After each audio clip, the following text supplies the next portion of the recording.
뱅크런은 요거 때문에 이루어지는 겁니다. 과거에 있었던 부산저축은행 사건도 마찬가지고 아니면 새마을금고 사건도 역시 마찬가지입니다. 결국 이게 신뢰의 문제인 거죠. 그 신뢰는 결국 뭐다? 내 돈을 돌려받지 못할 것 같다라고 하는 생각이 들면 사람들은 돈을 뺀다는 겁니다.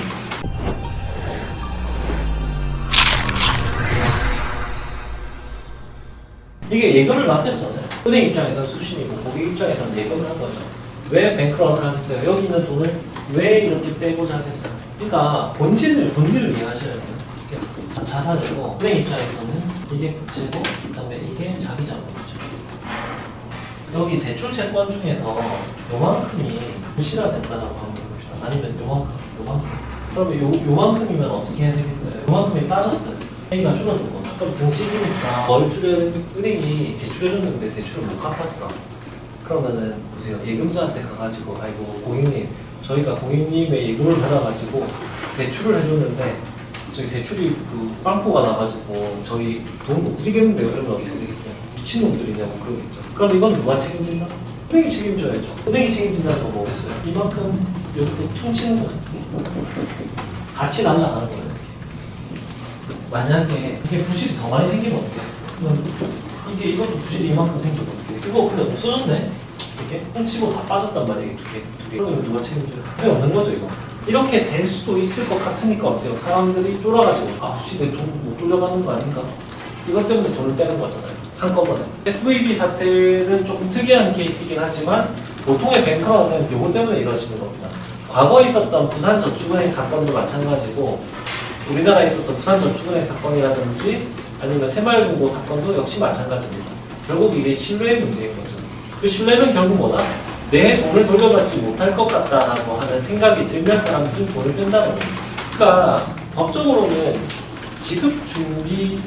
지급준비율이라는 게 있죠. 그러니까 그 예금의 일정 부분만을 현금으로 보유하고 있고 나머지는 한꺼번에 인출하지 않기 때문에 돈을 빌려줄 수가 있겠죠. 남는 돈을. 이게 은행의 장사의 본질이거든요. 그래서 은행 입장에서는 지급해줘야 될 돈이 갑자기 더 불어나게 되면은 단기 금융시장에서 자금을 빌려와가지고 RP 거래 같은 것들 통해서 이자도 주고 그렇게 그 자금을 갖다가 확보하고 이렇게 하는 거죠. 근데 이것도 통계에 입각한 거지 이런 신뢰의 문제가 한꺼번에 발생하면 답이 없습니다. 그래서 이거는 제일 중요한 게 이런 일이 발생하지 않도록 미연에 방지하는 게 가장 중요하다는 거예요. 그럼 은행 입장에서 나름대로 이제 어떻게 하느냐. 일단 기본적으로 이 대출 채권의 안정적인 운영을 위해 가지고 대출 포트폴리오를 분산합니다. 이게 무슨 말이냐면 굉장히 산업, 그 다음에 지역 이런 것들을 분산하는 거예요. 지방은행들은 조금 다르겠죠. 지역이라고 하는 거는 좀 비슷한 지역이겠죠. 근데 대신 보세요. 하나의 산업, 예를 들어 조선산업이 힘들어지면 다 같이 부실화될 수 있으니까 어떻게 하겠어요? 조선산업에만 이렇게 안 하는 거죠. 이게 고루 분산하는 거예요. 그래서 그 BNK IR 자료에 보시면은 그 산업들마다 포트폴리오를 어떻게 배분하고 있는지 나와 있죠. 그러면 그 당시에 부동산에 제일 많았었잖아요. 그러면 이 부동산이 아니라 다른 어떤 제조업이나 이쪽으로 확대하는 형태로 가는 게 맞다는 거예요. 부동산에 대한 비중이 가장 높았다라고 하는 게 보여졌잖아요. 그렇죠? 이게 필요할 거예요. 그다음 보수적인 ALM 이거는 좀 어려운 개념이긴 한데 Asset Liability Management. 그러니까 쉽게 말하면 이 만기를 갖다가 일치시키는 거예요. 근데 예를 들어서 돈을 빌려주고 돈을 받고 그 다음에 내가 현금이 어떻게 유출되는지 이런 것들은 다 통계적으로 관리합니다. 근데 이거를 너무 딱딱하게 그러니까 딱 맞게 하지 말고 조금 더 헐렁하게 하는 거예요. 쉽게 말하면. 헐렁하게 한다는 말은 뭐냐면 예금이 딱 그때 이만큼 들어올 거고 이때 만기가 이렇게 돼서 이렇게 딱 퉁쳐가지고 그냥 예금에 대해서 지급하겠다가 아니라 조금 더 헐렁하게 운영하자는 거예요. 그러니까 현금에 대한 어떤 그 비중을 높이고 너무 만기를 갖다가 길게 가지고 가서 나중에 대응하기 어렵게 만들지 말라 이 말입니다. 쉽게 말하면 이 정도만 이해하셔도 됩니다. 아시겠죠? 이게 너무 어려운 개념이에요.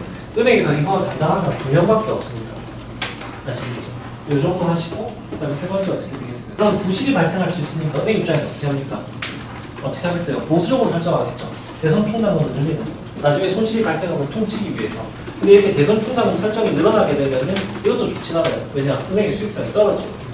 이렇게 되면 주가 하락의 원인이 되기도 합니다.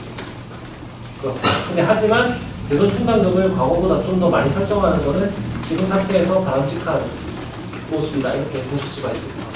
BS 자기자본 비율을 높이는 겁니다. 이거는 증장을 자체적으로 하거나 아니면은 그 신종자본증권을 발행하는 겁니다. 그걸 신종자본증권을 뭐라고 하냐면은, 그러니까 보통은 채권인데 뭔가 자본 비율이 내려가면은 그걸 자본으로 전환하는 그런 채권하고 있거든요. 아마 신종자본증권 검색해 보시면 은행들이 신종자본증권을 발행했다라고 하는 기사들을 확인하실 수가 있을 것 같습니다. 그다음에 이렇게 네 가지가 있고 여기다가 플러스 알파 해가지고 은행들이 IR 기능을 강화해야 됩니다.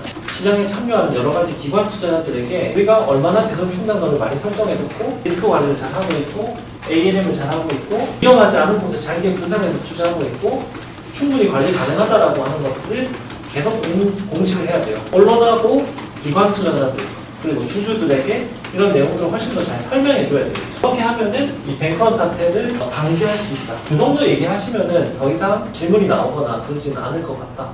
근데 대신 여러분들이 코코본드라든지 ALM에 대한 개념, 대손 충당금 설정의 프로세스, 어떻게 대출 포트폴리오를 분산하는지 이 정도는 알고 계셔야 될 것 같습니다. 제가 이거 찾아보라고 다 분명히 말씀드렸어요. 여러분이 이거 한 1시간 정도, 한 30분 투자해가지고 찾아본 사람은 이게 나오면 대응할 수 있을 것이고 이거 아예 찾아보지도 않은 사람은 자기가 이거 다 해가지고 당장 대응을 못할 거라는 말입니다. 어떤 사람은 찾아보고 나중에 구체적인 수치까지 다 마련해가지고 다 얘기하고 있는데 어떤 사람은 처음 들어본다. 이거 어떡하는 거냐. 이런 식으로 하면 안 된다는 거죠. 그냥 부지런하시면 됩니다. 그 정도까지 어려운 개념은 아니거든요. 아니 이거 많이 나왔다니까 기출이 있거든요. 제가 말했잖아요. 엑시트 플랜이 제일 많이 나왔다고. 지금까지 엑시트 플랜의 일환이 이거가 아니고요. 은행이 제일 두려워하는 거 이거 아니에요.